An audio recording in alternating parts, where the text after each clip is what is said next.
नमस्कार साथियों।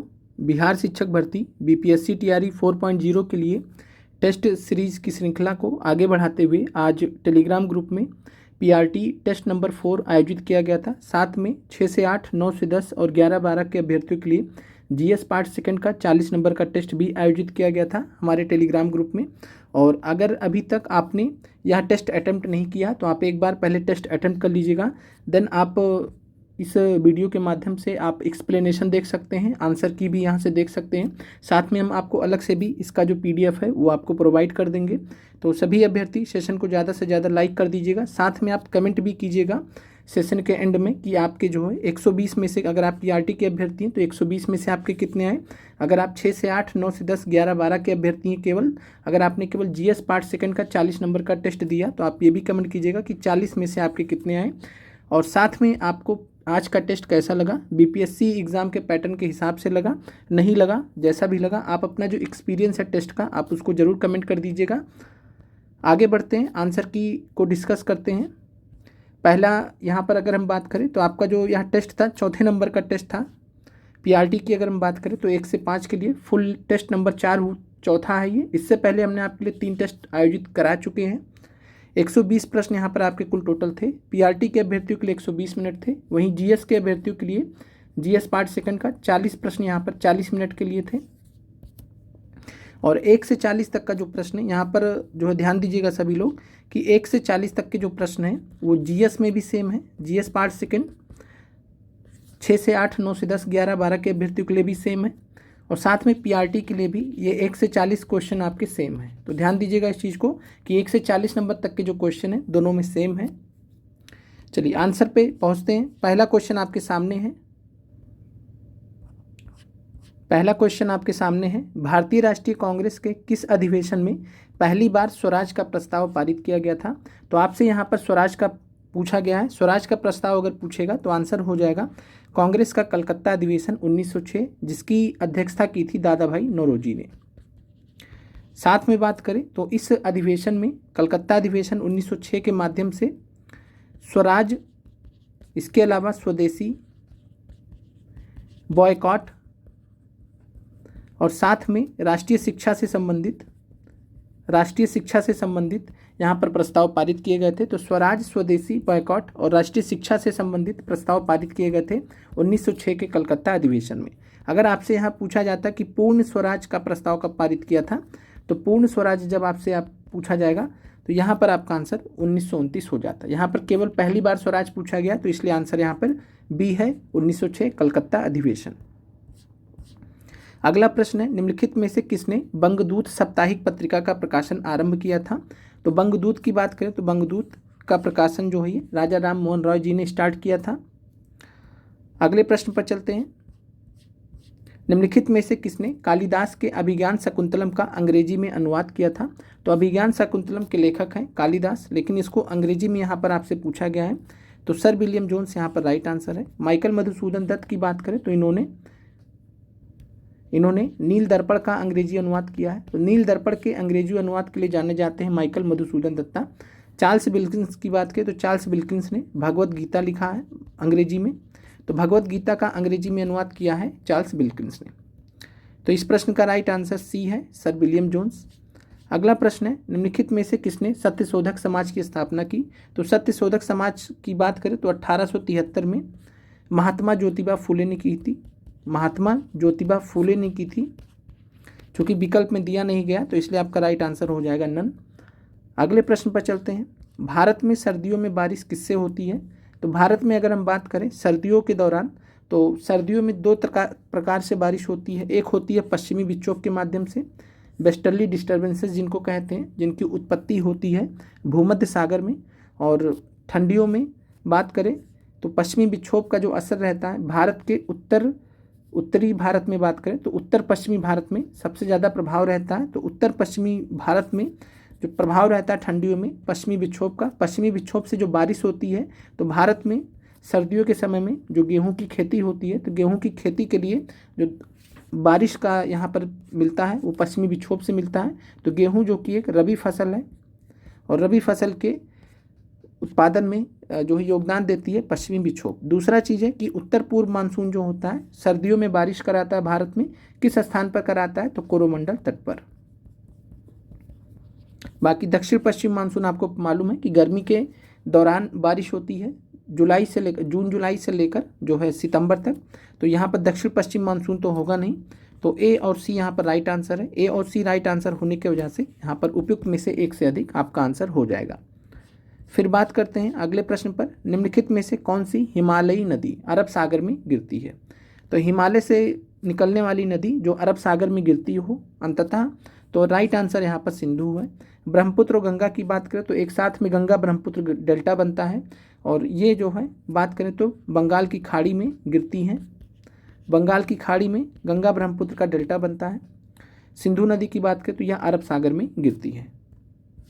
अगला प्रश्न है, पूर्वी घाट की सबसे ऊंची चोटी का नाम क्या है। तो पूर्वी घाट की सबसे ऊंची चोटी आप देखेंगे एनसीईआरटी में 11th क्लास के एनसीईआरटी में तो महेंद्रगिरी दिया है, लेकिन इस बार टीआरई 3.0 री एग्ज़ाम में प्रश्न पूछा गया था और वहाँ पर बीपीएससी ने महेंद्रगिरी को नहीं माना है और जो है क्या माना है, तो जिंदगाड़ा। वहाँ पर चूंकि विकल्प में जिंदगाड़ा दिया नहीं था, लेकिन महेंद्रगिरी को भी नहीं माना है, तो इसलिए जो है अगर महेंद्रगिरी को बीपीएससी नहीं माना है तो इसका मतलब है पूर्वी घाट की सबसे ऊंची चोटी आपको परीक्षा दृष्टि से क्या याद करके जाना है, जिंदगाड़ा याद करके जाना है। कमेंट कीजिएगा जिंदगाड़ा की ऊंचाई कितनी है। अगला प्रश्न है, निम्नलिखित में से कौन सी नदियाँ अमरकंटक के मैकाल श्रेणी से निकलती हैं।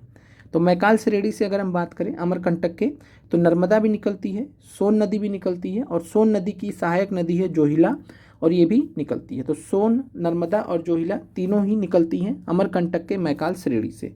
एक से अधिक यहाँ पर राइट आंसर हो जाएगा। अगला प्रश्न है, निम्नलिखित में से कौन सी गैस समुद्री गोताखोरों द्वारा श्वसन के लिए उपयोग में लाई जाती है। तो यहाँ पर आप लोगों ने ध्यान दिया होगा कि 8 नंबर प्रश्न के बाद 10 नंबर आया है। जो 9 नंबर का प्रश्न है उसमें कुछ त्रुटि हो गई थी, तो इसको हमने 40 नंबर प्रश्न के बाद इंक्लूड कर दिया, तो हम आगे देख लेंगे।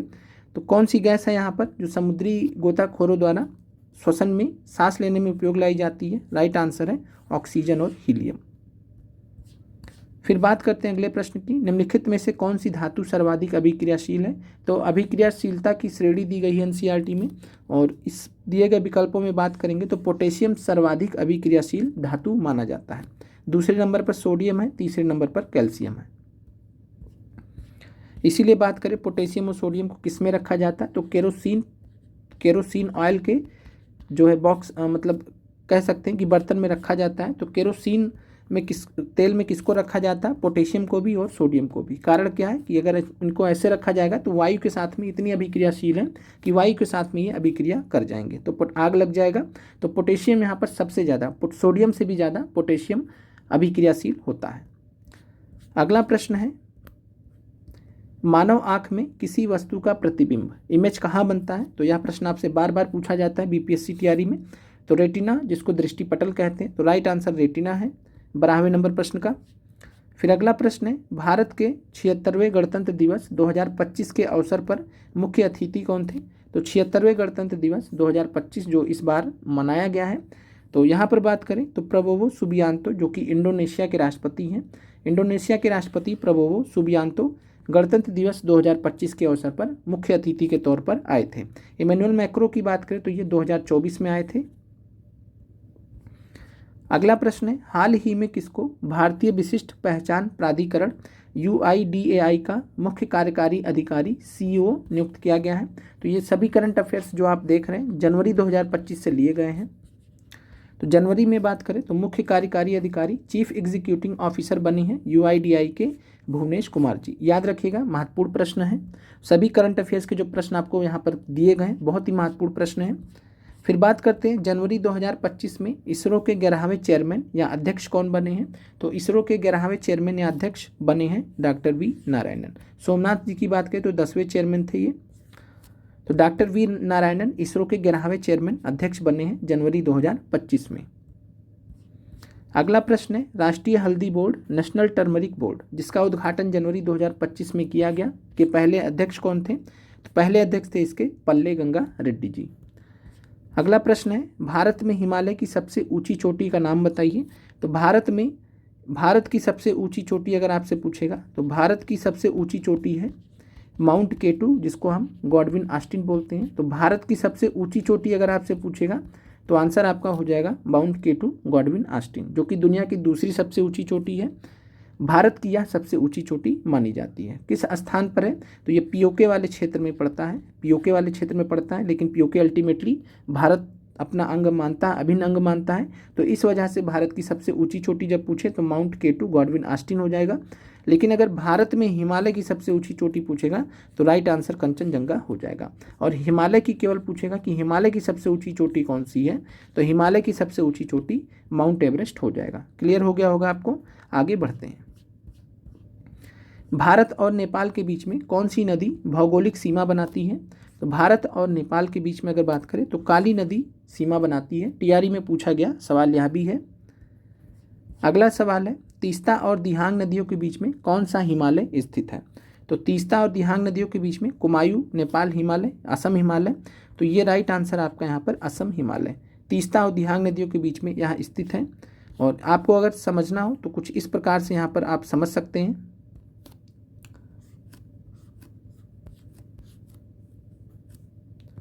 सिंधु नदी और सतलुज नदी के बीच में, सिंधु और सतलुज के बीच में पंजाब हिमालय पड़ता है। नाम यही रहेगा, चेंज नहीं करना आपको। तो पंजाब हिमालय होता है सिंधु और सतलुज के बीच में। सतलुज और काली के बीच में, सतलुज और काली के बीच में कश्मीर हिमालय पड़ता है। काली और तीस्ता के बीच में, यहाँ पर थोड़ा सा दुरुस्त कीजिएगा। तो सिंधु और सतलुज की बात करें तो सिंधु और सतलुज के बीच में पंजाब हिमालय है। और सतलुज और काली के बीच में कश्मीर हिमालय नहीं बोलते हैं, क्या बोलते हैं? कुमायूं हिमालय बोलते हैं। तो कुमायूं हिमालय बोलते हैं सतलुज और काली नदी के बीच में। नदियों के हिसाब से जो विभाजन किया गया है, काली और तीस्ता के बीच जो हिमालय का भाग पड़ता है उसको हम नेपाल हिमालय कहते हैं। और तीस्ता और दिहांग नदियों के बीच में, दिहांग यानी कि ब्रह्मपुत्र, तो तीस्ता और दिहांग के बीच में जो हिमालय का भाग पड़ता है उसे हम असम हिमालय के नाम से जानते हैं। तो 4 प्रकार का हिमालय का विभाजन है नदियों के हिसाब से। तो सिंधु और सतलुज के बीच पंजाब हिमालय, सतलुज और काली के बीच में कुमायूं हिमालय, काली और तीस्ता के बीच में नेपाल, और साथ में तीस्ता और दिहांग के बीच में असम हिमालय पड़ता है। क्लियर हो गया होगा आपको। आगे बढ़ते हैं। अगला प्रश्न है, निम्नलिखित में से किस चट्टान में जीवाश्म होने की संभावना नहीं है? तो यहाँ पर आपसे फॉसिल फ्यूल्स पूछा है कि किस में नहीं पाए जाएंगे। तो ग्रेनाइट की बात करें तो ये जो है आग्नेय चट्टान का उदाहरण है। आग्नेय चट्टान यानी कि इग्नियस रॉक्स। और इग्नियस रॉक्स आपको मालूम है कि इग्नियस रॉक्स इतने ज़्यादा गर्म तापमान से सारी प्रक्रिया होती है, मैग्मा अंदर रह जाता है या मैग्मा बाहर आता है लावा के रूप में। 2 प्रकार से चट्टानों का निर्माण होता है। इस वजह से इस प्रकार की चट्टानों में संभावनाएं ही नहीं रहती हैं कहीं से भी कि इसमें जो है जीवाश्म बचेगा। तो जीवाश्म इसमें नहीं पाया जाता, जीवाश्म रहित होती हैं आग्नेय चट्टानें। आग्नेय चट्टान का यहाँ पर उदाहरण ग्रेनाइट है, तो इसलिए राइट आंसर बी हो जाएगा। इसके अलावा कॉन्ग्लोमेरेट की बात करें और बलुआ पत्थर सैंडस्टोन की बात करें तो ये अवसादी चट्टान के उदाहरण हैं। अवसादी चट्टान यानी कि सेडिमेंट्री रॉक्स, अवसादी चट्टान यानी कि सेडिमेंट्री रॉक्स। और अवसादी चट्टान या सेडिमेंट्री रॉक्स जो होते हैं आप सभी को मालूम है कि इनमें जीवाश्म पाए जाते हैं। तो जीवाश्म पाए जाने की संभावना अवसादी चट्टानों में होती है। कांग्लोमेरेट और बलुआ पत्थर अवसादी चट्टानों के उदाहरण हैं। और यहाँ पर नहीं पूछा गया तो राइट आंसर ग्रेनाइट। अगला प्रश्न है, निम्नलिखित में से किस अधिवेशन में चंपारण नील किसानों का मुद्दा कांग्रेस के संज्ञान में आया था? तो कांग्रेस के संज्ञान में आया था 1916 के लखनऊ अधिवेशन में। इसलिए आपका राइट आंसर यहाँ पर है नन ऑफ दिस। ये भी सवाल आपका सेम टू सेम ऐसे ही पूछा गया था बीपीएससी टीआरई में। फिर बात करते हैं अगले प्रश्न की। असहयोग आंदोलन को महात्मा गांधी जी ने 1922 में वापस लिया था, तब भारत के वायसराय कौन थे? तो लॉर्ड चैम्सफोर्ड की बात करें तो 1916 से 21 थे। 22 में वापस लिया तो यानी कि ये तो होंगे नहीं। लॉर्ड इरविन की बात करें तो 1926 में आए ही हैं, 1931 तक, तो ये भी नहीं होंगे। लॉर्ड रीडिंग की बात करें, यहाँ पे लॉर्ड रीडिंग कर लीजिएगा। लॉर्ड रीडिंग की बात करें तो ये 1921 से लेकर 26 तक, तो यहाँ पर राइट आंसर है बी लॉर्ड रीडिंग। फिर बात करते हैं 1925 में पटना में अखिल भारतीय चरखा संघ की स्थापना किसने की थी? तो पटना में अखिल भारतीय चरखा संघ की स्थापना 1925 में महात्मा गांधी जी ने की थी। अगला प्रश्न है, तुम मुझे खून दो मैं तुम्हें आज़ादी दूंगा का नारा किसने दिया था? तो ये सुभाष चंद्र बोस जी ने नारा दिया था, तुम मुझे खून दो मैं तुम्हें आज़ादी दूंगा। फिर अगला सवाल है, निम्नलिखित में से किस सिद्धांत पर विद्युत घंटी इलेक्ट्रिक बेल कार्य करता है। तो इलेक्ट्रिक बेल की बात करें जो हमारे कमरों में लगा होता है, मकान में लगा होता है, तो विद्युत धारा के चुंबकीय प्रभाव magnetic effect of electric current पर यह आधारित होता है। अगला सवाल है, निम्नलिखित में से किस वैज्ञानिक ने सर्वप्रथम जीवित मुक्त कोशिका लिविंग सेल की खोज की थी। तो सबसे पहले लिविंग सेल जीवित कोशिका की खोज किसने की थी, एंटोनी वॉन लेवनहॉक ने। रॉबर्ट हुक की बात करें तो रॉबर्ट हुक ने क्या खोज किया था, तो इन्होंने जो कोशिका की सबसे पहले खोज तो की थी, लेकिन जो कोशिका की खोज की थी वो एक प्रकार से मृत कोशिका थी। इन्होंने डेड सेल का खोज किया था। सबसे पहले सेल की खोज किसने की थी, अगर ये पूछेगा तो आपको रॉबर्ट हुक लगाना है। सबसे पहले जीवित कोशिका जीवित सेल यानी लिविंग सेल किसने खोजा था, तब आपको एंटोनी वॉन लीवनहॉक। ये आपको क्लियर हो गया होगा। कार्ल लैंड स्टीनर जी की बात करें तो इन्होंने रक्त समूह, यहाँ पर थोड़ा सा त्रुटि हो गया है, तो रक्त समूह की खोज की थी इन्होंने, जिसको ब्लड ग्रुप कहते हैं। तो ब्लड ग्रुप या रक्त समूह की खोज किसने की थी, कार्ल लैंड स्टीनर ने। अगला प्रश्न है, निम्नलिखित में से किसे कोशिका की आत्मघाती थैली कहा जाता है, सुसाइडल बैग ऑफ सेल कहा जाता है। तो यहाँ पर बात करें लाइजोसोम्स को हम कहते हैं सुसाइडल बैग ऑफ सेल, कोशिका की आत्मघाती थैली। डिटेल में 9th क्लास की एनसीईआरटी में लाइजोसोम्स के बारे में हम पढ़ेंगे जब हम आपको एमसीक्यू कराएंगे। और अब मंडे से आपका जो है एमसीक्यू ही कराया जाएगा कुछ टाइम तक, जिससे आपका एनसीईआरटी कंप्लीट हो सके। दोबारा से एक प्रकार से हमने थ्योरी आपको करा दिया है, अब दोबारा से एमसीक्यू के रूप में आपको इंपॉर्टेंट क्वेश्चंस करा देंगे, और ये एक प्रकार से आपका टेस्ट ही रहेगा। तो मंडे से आपका जो है छोटा छोटा टेस्ट आपका 20 प्रश्नों का टेस्ट आपका हम कराएंगे एनसीईआरटी से, जैसे साइंस का करा देंगे, जियोग्राफी का, भूगोल का करा देंगे। इस प्रकार से आप अपनी तैयारी डेली के डेली मजबूत कर सकते हैं। चलिए, लाइजोसोम से यहाँ पर राइट आंसर है। अगला प्रश्न है, बोमन कैप्सूल शरीर के किस हिस्से में पाया जाता है। तो बोमन कैप्सूल की बात करें तो नेफ्रॉन में पाया जाता है ये, और नेफ्रॉन आप सभी को मालूम है किसका भाग होता है, किडनी का। तो किडनी में बोमन कैप्सूल पाया जाता है, और किडनी में भी किस में पाया जाता है, तो नेफ्रॉन में पाया जाता है। फिर अगला प्रश्न है, निम्नलिखित में से भारत के किस शहर को रामसर कन्वेंशन के तहत आर्द्र भूमि शहर वेटलैंड सिटी का दर्जा दिया गया। तो वेटलैंड सिटी 2 को दर्जा दिया गया, एक उदयपुर है, दूसरा इंदौर है। तो ए और सी यहाँ पर सही है, तो इसलिए राइट आंसर यहाँ पर 1 से अधिक है। अगला प्रश्न है, नीति आयोग के पहले फिजिकल हेल्थ इंडेक्स 2025 में शीर्ष प्रदर्शनकर्ता राज्य कौन सा है। तो नीति आयोग ने फिजिकल हेल्थ इंडेक्स पहला जारी किया है, और उड़ीसा इसमें पहले स्थान पर रहा है। करंट अफेयर्स में सब कुछ हमने कवर किया था। चलिए, अगला प्रश्न आपका यहाँ पर मैथ से रिलेटेड कुछ प्रश्न हैं, उनको देख लेते हैं। आपको दिया गया है कि 138 × 32 = 5376। तो इसको आपको सॉल्व करना था, तो आपको कुछ नहीं करना है, सिंपली आप इसको सॉल्व कर लीजिए। 16.8 यहाँ से पॉइंट हटाएंगे तो 10 की पावर 3 हो जाएगा, यानी 1000 नीचे हो जाएगा। एक ये हटाएंगे तो यहाँ ऊपर 10 हो जाएगा। तो इसको सॉल्व कर लेंगे आप, तो 53 76 168, और ये 10 के पावर 3 था, तो एक यहाँ से कट जाएगा, तो 10 के पावर 2 ही बचेगा, यानी 1000 था, एक 0 रह गया, तो 100 ही बचा। 100 को 10 के पावर 2 लिखे, चाहे 100 ही लिख दीजिए। अब यहाँ पर 53 76 का मान कितना दिया, 168 × 32। तो 168 × 32 यहाँ पर लिख दीजिए 53 76 की जगह। तो अगले स्टेप में क्या हो जाएगा, 168 × 32, और नीचे कितना था, 168 × 100। तो ये कट जाएगा, तो 32/100 आया। 32/100 को हम कितना लिख सकते हैं, 0.32। तो राइट आंसर यहाँ पर बी है। अगला प्रश्न है, निम्नलिखित में से किस संख्या का परिमेय वर्गमूल है। रेशनल यहाँ पर आपको पूछ रहा है कि रेशनल जो आप इसका स्क्वायर रूट निकालें, और वो जो आए वो कैसा रहे, तो वो रेशनल रहे। तो 0.09 की अगर हम बात करें तो इसको जब हम स्क्वायर रूट निकालते हैं तो ये हम 0.3 इस प्रकार से बनाते हैं। तो इसको सॉल्व करने पर 0.3 आता है, और 0.3 आप सभी को मालूम है कैसी संख्या है, तो डेसिमल हटा देंगे तो 3/10 हो जाएगा। और ये रैशनल संख्या जो होती है उसकी क्राइटेरिया को फिल करता है, परिमेय संख्या, जिसको हम p/q के फॉर्म में लिखते हैं। तो इसलिए यहाँ पर राइट आंसर आपका 0.09 है। इनकी बात करें तो ये सॉल्व नहीं होंगे। चलिए, अगले प्रश्न पर चलते हैं। यदि 5x + 3 25 3x - 4 दिया गया है, तो x का मान यहाँ पर आपको बताना है। तो इस प्रकार के प्रश्न आपने देखे कि बीपीएससी बहुत ज़्यादा पूछता है आपसे।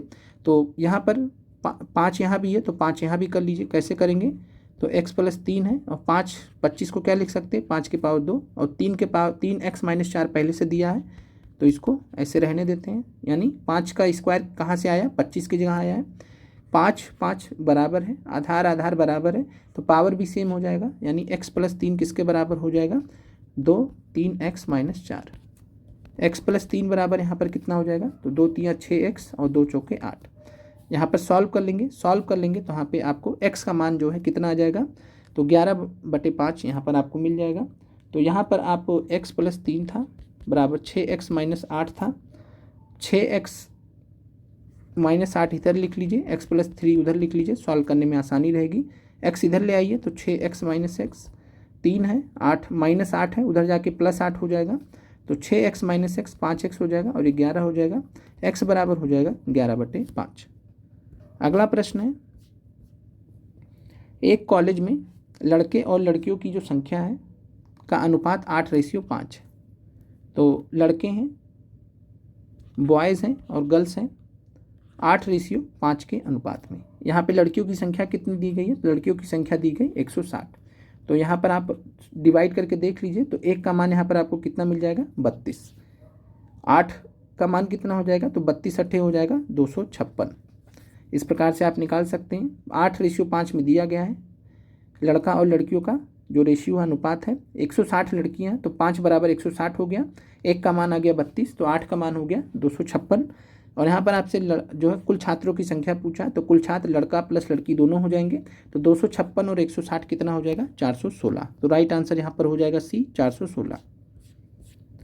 अगला प्रश्न आपका है, 5% वार्षिक साधारण ब्याज पर निवेश की गई राशि को अपने मूल्य में 40% की वृद्धि करने में कितना समय लगेगा। तो यह प्रश्न आपका टेस्ट में ही रिपीट हो गया है, बाकी टीआरई का ही सवाल ये भी है।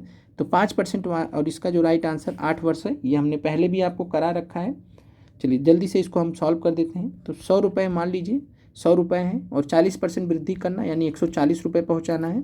तो यहाँ पर कुल मिलाकर जो सिंपल इंटरेस्ट हो जाएगा कितना हो जाएगा, 40 हो जाएगा, कि 40 जो है मूलधन था, 100 रुपये मूलधन था यानी प्रिंसिपल अमाउंट था 100 रुपये। 100 रुपये को जो है कितना वृद्धि करना था, 40% वृद्धि। 40% वृद्धि करेंगे तो 140 हो जाएगा, यानी जो है ब्याज कुल कितना बढ़ा, तो 100 से 140 यानी 40 रुपये ब्याज बढ़ा। तो साधारण ब्याज 40 रुपये बढ़ा, मूलधन है 100 रुपये आपका। फार्मूला लगा दीजिए, SI बराबर PTR/100।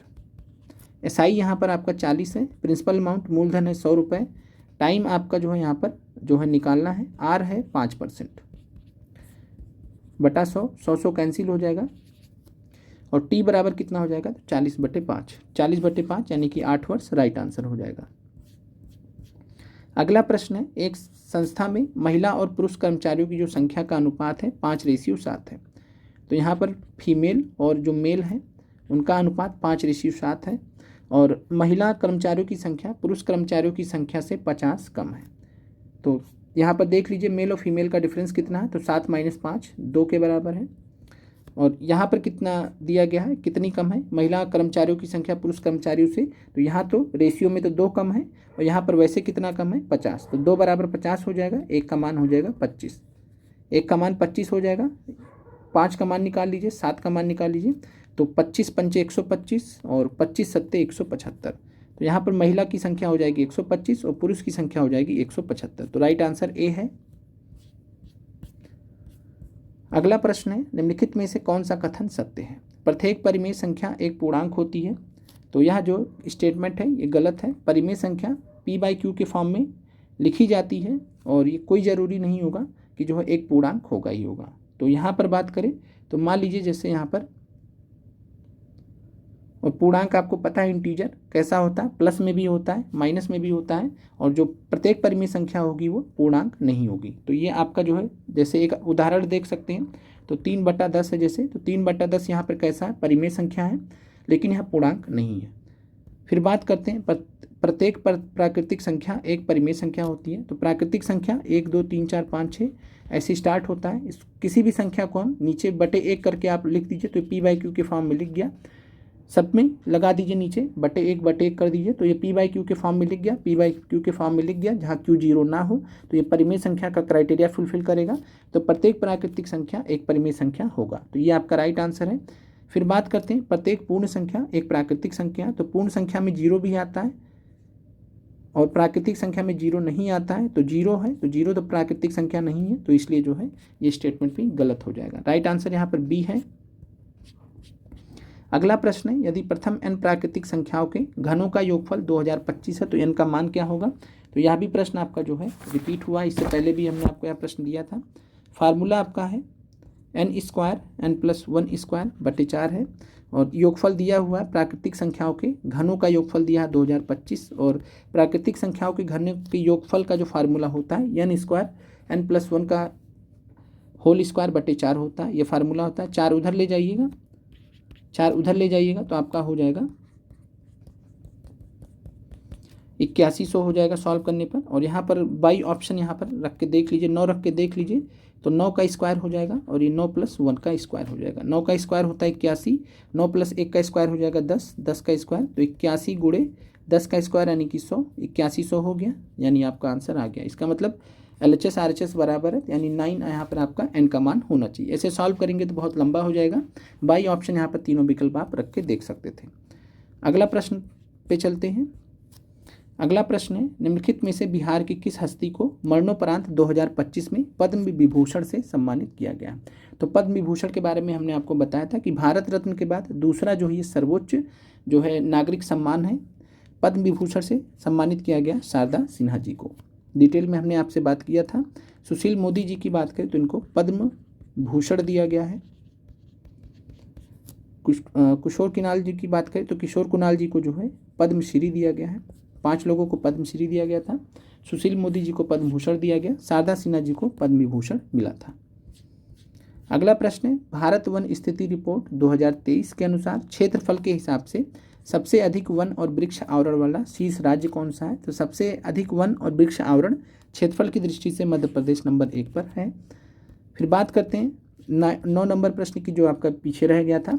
इसमें बनाने में कुछ त्रुटि हो गई, तो बाद में जब ध्यान दिया हमने प्रश्न पर तो इसको हमने फिर जो है यहाँ पर शिफ्ट किया। तो रेस्पिरेशन, ये 40 नंबर प्रश्न का ये आखिरी प्रश्न है, 9 नंबर का प्रश्न। तो GS वाले देख लीजिए, साथ में जो GS के अभ्यर्थी हैं आप आगे भी 75 नंबर प्रश्न तक देख लीजिएगा। बाकी जिनका पॉलिटी है वो 90 नंबर तक भी देख सकते हैं।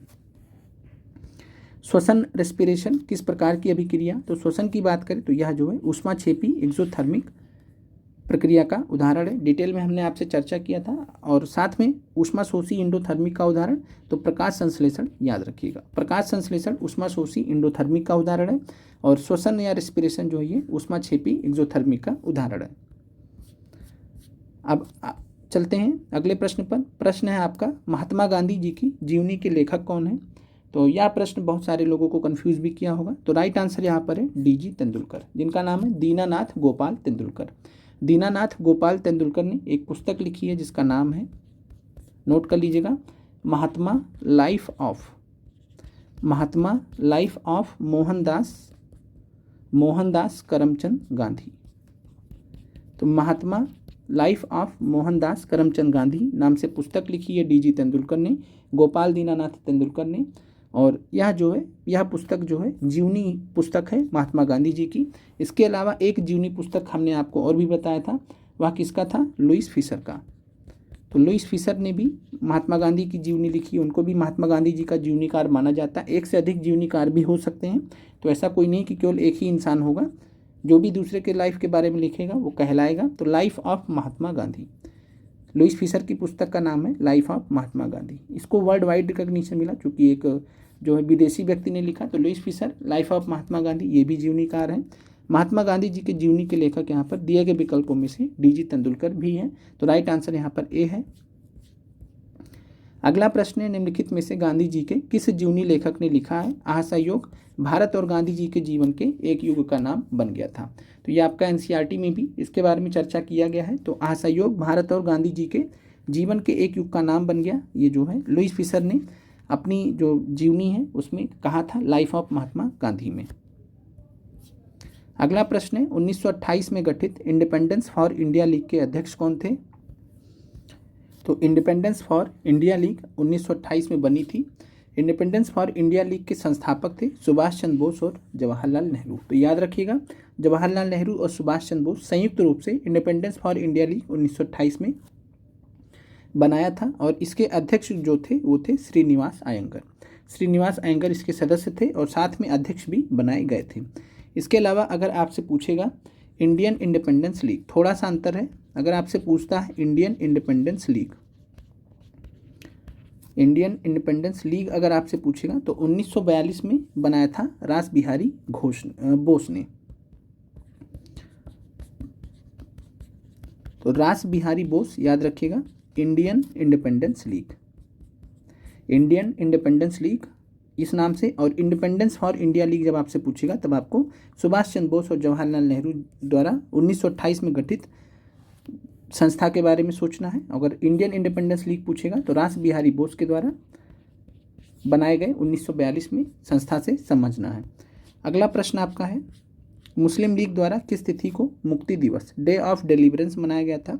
तो मुक्ति दिवस आप सभी को मालूम है, कांग्रेस की जो सरकार थी उनके इस्तीफे के बाद 22 दिसंबर 1939 को मनाया गया था। और यहाँ पर इसके अलावा बात करें तो 3 डेट्स आपको यहाँ पर याद रखनी है। 23 मार्च 1940 को पाकिस्तान प्रस्ताव पारित किया था। तो पाकिस्तान प्रस्ताव 23 मार्च 1940 को मुस्लिम लीग ने पारित किया था। इसके अलावा मुस्लिम लीग ने प्रत्यक्ष कार्यवाही दिवस कब मनाया था, डायरेक्ट एक्शन डे कब मनाया था? प्रत्यक्ष कार्यवाही दिवस ये आपका 16 अगस्त 1946। 3 डेट आपको याद रखनी है, 16 अगस्त 1946। अगला प्रश्न है, आज़ाद हिंद सरकार की स्थापना सुभाष चंद्र बोस ने कब की थी? तो आज़ाद हिंद सरकार की स्थापना 21 अक्टूबर 1943 को नेताजी सुभाष चंद्र बोस ने सिंगापुर में की थी। पूछा गया सवाल आपका है टीआरई में स्थान पूछा गया था, तो सिंगापुर आपसे पूछा गया था। यहाँ पर 21 अक्टूबर 1943 की बात करें तो provisional government of free India, ऐसे भी आपसे पूछा जा सकता है कि provisional government of free India की स्थापना किसने की थी? हिंदी में provisional government of free India को बोलेंगे स्वतंत्र भारत की अनंतिम सरकार। तो स्वतंत्र भारत की अंतरिम सरकार या अनंतिम सरकार, जिसको हम आज़ाद हिंद सरकार भी बोलते हैं। तो 21 अक्टूबर 1943 को सुभाष चंद्र बोस जी ने सिंगापुर में इसकी स्थापना की थी। फिर अगला प्रश्न है, आज़ाद हिंद फौज के संस्थापक कौन थे? आज़ाद हिंद फौज के संस्थापक कैप्टन मोहन सिंह थे। सिंगापुर में 1942 में इन्होंने स्थापना किया था। सिंगापुर में 1942 में कैप्टन मोहन सिंह ने आज़ाद हिंद फौज की स्थापना की थी और साथ में इन्होंने सुभाष चंद्र बोस जी को आज़ाद हिंद फौज का कमांड दे दिया था 1943 में। तो 1943 में सुभाष चंद्र बोस जी को सौंप दिया था कैप्टन मोहन सिंह ने आज़ाद हिंद फौज को। कब सौंपा था? तो वही डेट है 21 अक्टूबर 1943। अगला प्रश्न आपका है, प्रसिद्ध INA का मुकदमा जो कि लाल किले में हुआ था, दिल्ली में नवंबर 1945 में हुआ था। TRE 3.0 री एग्ज़ाम में PRT में पूछा गया था, आपसे वर्ष पूछा गया था। निम्नलिखित में से किन INA के अधिकारियों पर मुकदमा चलाया गया था? तो आपको ये भी मालूम होना चाहिए कि कौन कौन से INA के अधिकारी थे जिनके ऊपर लाल किले का मुकदमा चला था, जिसको INA का मुकदमा कहते हैं। 1945 नवंबर में हुआ था। तो ये कर्नल प्रेम कुमार सहगल थे जो कि हिंदू अधिकारी थे। कर्नल गुरुबख्श सिंह ढिल्लों जो कि सिख धर्म के थे। मेजर जनरल शहनवाज खान मुस्लिम धर्म के थे। तो यहाँ पर जो है बात करें तो हिंदू मुस्लिम सिख 3 यहाँ पर केस, इसीलिए इसको बहुत ज़्यादा याद किया जाता है कि, और इसका बहुत ज़बरदस्त तरीके से भारतीय राष्ट्रीय कांग्रेस ने सपोर्ट भी किया था। तो यहाँ पर उपयुक्त में से एक से अधिक है, तीनों के तीनों ही यहाँ पर जो अधिकारी हैं INA के अधिकारी थे, इन पर मुकदमा चलाया गया था। इनके साथ में हजारों सैनिकों पर भी मुकदमा चलाया गया था। अंग्रेजी सरकार, जो ब्रिटिश सरकार थी, INA का मुकदमा लाई क्यों थी? तो ये चाह रही थी कि जो INA के अधिकारी हैं, INA के जो सैनिक हैं, इनको हम देशद्रोही करार दे दें। जब देशद्रोही करार दे देंगे तो फिर हम इनके ऊपर कार्रवाई कर सकते हैं, और अगर हम देशद्रोही करार नहीं देंगे तो फिर भारत में इनका गुणगान होगा। लेकिन देखिए, भारत की जो जनता थी, भारतीय राष्ट्रीय कांग्रेस थी, उन्होंने तगड़ा सपोर्ट दे दिया और जिसके वजह से सरकार को पीछे हटना पड़ा। तो यहाँ पर उपयुक्त में से एक से अधिक राइट आंसर है। तीनों ही यहाँ पर अधिकारी थे जो इससे जुड़े हुए थे। इसके अलावा आपको एक चीज़ और भी याद रखना है। वह क्या याद रखना है कि जो INA के अधिकारियों पर मुकदमा चलाया गया था, तो कांग्रेस की तरफ से कुछ जो है महत्वपूर्ण जो लीडर्स हैं, उन्होंने इन अधिकारियों पर जो मुकदमा चलाया गया था, तो इन अधिकारियों की तरफ से, जिन पर चलाया गया था मुकदमा, इन अधिकारियों की तरफ से केस लड़ा था। और यह जो पूरा केस लड़ा गया था, जो अधिकारियों के पक्ष में जिन्होंने केस लड़ा था उन सभी वकीलों का जो नेतृत्व कर रहे थे वो कर रहे थे भूलाभाई देसाई। तो ये भी आप याद रखिएगा कि भूलाभाई देसाई जी ने नेतृत्व किया था। किसका नेतृत्व किया था? INA के अधिकारियों के लिए मुकदमा लड़ा था। मुकदमा लड़ने वाले में भूलाभाई देसाई थे, जवाहरलाल नेहरू जी थे और साथ में तेज बहादुर सप्रू। तो जवाहरलाल नेहरू, तेज बहादुर सप्रू और भूलाभाई देसाई के नेतृत्व में यह मुकदमा लड़ा गया था INA के अधिकारियों की तरफ से। अगला प्रश्न है, निम्नलिखित में से किस राज्य से कर्क रेखा होकर गुजरती है? तो कर्क रेखा के बारे में आपको मालूम है 8 राज्यों से होकर गुजरती है। गुजरात, राजस्थान, मध्य प्रदेश, छत्तीसगढ़, झारखंड, पश्चिम बंगाल, ये आपके 6 राज्य हो गए। साथ में नॉर्थ ईस्ट में बात करें तो त्रिपुरा और मिजोरम। ये कुल मिलाकर 8 राज्य हैं जहाँ से कर्क रेखा होकर गुजरती है। कर्क रेखा जिसको हम 23.5 डिग्री उत्तरी अक्षांश भी बोलते हैं। तो यहाँ पर झारखंड से होकर गुजरती है, बिहार और उड़ीसा से होकर नहीं गुजरती है, तो इसलिए राइट आंसर ए हो जाएगा। अगला प्रश्न है, जमशेदपुर किस नदी के तट पर स्थित है? तो हमने इससे पहले आपको पढ़ा रखा है कि टिस्को के बारे में हमने आपको पढ़ा रखा है कि टिस्को की स्थापना 1907 में जमशेद जी टाटा ने किया था। और टिस्को की बात करें तो टिस्को जो है किस जगह पर स्थित है? टिस्को जमशेदपुर में स्थित है। टिस्को किन नदियों के संगम पे स्थित है? तो हमने आपको ये भी पढ़ाया था, सुवर्ण रेखा और खरकई। तो सुवर्ण रेखा और खरकई नदियों के संगम पर स्थित है टिस्को, और यह जमशेदपुर में स्थित है। तो जमशेदपुर किस नदी के तट पर स्थित है? तो बाय डिफ़ॉल्ट यहाँ पर इसको आप रिलेट कर सकते थे इस प्रकार से। अगर आपको टिस्को का मालूम था तो आप आराम से जमशेदपुर लगा सकते थे, सुवर्ण रेखा। अगला प्रश्न है, मेघालय पठार की सबसे ऊंची चोटी कौन सी है? तो मेघालय पठार की सबसे ऊंची चोटी को हम शिलोंग चोटी के नाम से जानते हैं, जिसकी ऊंचाई है 1961 मीटर। अगर आपसे गारो पहाड़ियों की सबसे ऊंची चोटी पूछेगा तो गारो पहाड़ियों की जो सबसे ऊंची चोटी यहाँ पर हो जाएगा वो हो जाएगी नोकरेक। तो गारो, खासी, जयंतिया 3 प्रकार की पहाड़ियाँ पाई जाती हैं मेघालय पठार में। तो गारो की जो सबसे ऊंची चोटी है वो है नोकरेक। नोकरेक बायोस्फीयर रिजर्व भी आपने पढ़ रखा है, नोकरेक बायोस्फीयर रिजर्व भी तो गारो में यहाँ स्थित है। और गारो की सबसे ऊंची चोटी है नोकरेक। और पूरे जो है मेघालय पठार की सबसे ऊंची चोटी है शिलोंग चोटी, 1961 मीटर इसकी ऊंचाई है। फिर अगला प्रश्न आपका है, जिब्राल्टर जल संधि किन 2 जल राशियों को जोड़ती है? ये आपको बताना है। तो जिब्राल्टर जोड़ती है अटलांटिक महासागर को भूमध्य सागर से। अगर अमेरिका से जो है भूमध्य सागर की तरफ आना हो तो अटलांटिक महासागर से होते हुए जो है जिब्राल्टर जल संधि क्रॉस करते हुए भूमध्य सागर में इंटर करते हैं। भूमध्य सागर और लाल सागर के बीच में कौन सा नहर स्थित है? तो ये आपको मालूम होना चाहिए, स्वेज नहर स्थित है, जिसको शुरू किया गया था 1869 में। तो स्वेज नहर स्थित है भूमध्य सागर और लाल सागर के बीच में। पनामा नहर याद रखिएगा, प्रशांत महासागर या कैरिबियन सागर दे या अटलांटिक महासागर दे, दोनों एक ही बात है। तो प्रशांत महासागर को अटलांटिक महासागर से जोड़ता है पनामा नहर।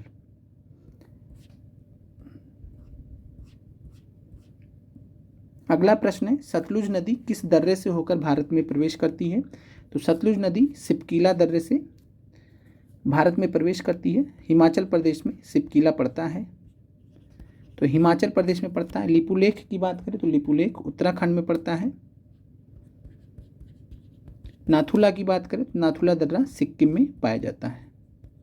नाथुला सिक्किम में, लिपुलेख उत्तराखंड में, हिमाचल में सिपकीला, याद रखिएगा। अगला प्रश्न है, सियाचिन हिमनद कहाँ पर स्थित है? तो सियाचिन हिमनद की अगर हम बात करें तो सियाचिन हिमनद से एक नदी निकलती है जिसका नाम है नुब्रा नदी।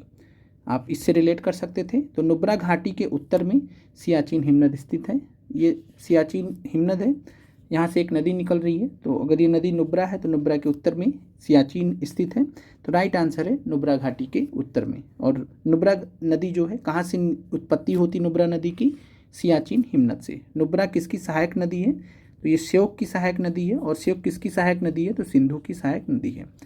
तो आपको ऐसे भी दिया जा सकता है कि नुब्रा किसकी सहायक नदी है, श्योक ना देकर सिंधु दिया रहेगा तो भी आपको सिंधु मानना है। क्यों मानना है? क्योंकि जो है ये एक प्रकार से श्योक में मिलती है और श्योक जाकर सिंधु में मिलती है। तो ऐसे भी प्रकार की जो नदियाँ होती हैं जो सहायक की सहायक नदियाँ होती हैं तो उनको भी हम डायरेक्टली सहायक नदियों की श्रेणी में रख सकते हैं। आगे बढ़ते हैं। भारत में सबसे ऊंची ज्वारीय ज्वार भित्ति वाली नदी कौन सी है? The river with highest tidal bore in India is.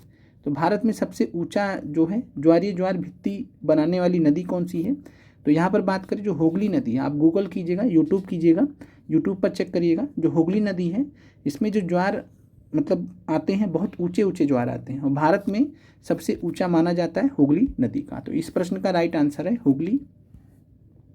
बाकी आप एक बार यूट्यूब पर चेक करके देखिएगा, तब वहाँ से आपको क्लियरिटी हो जाएगी।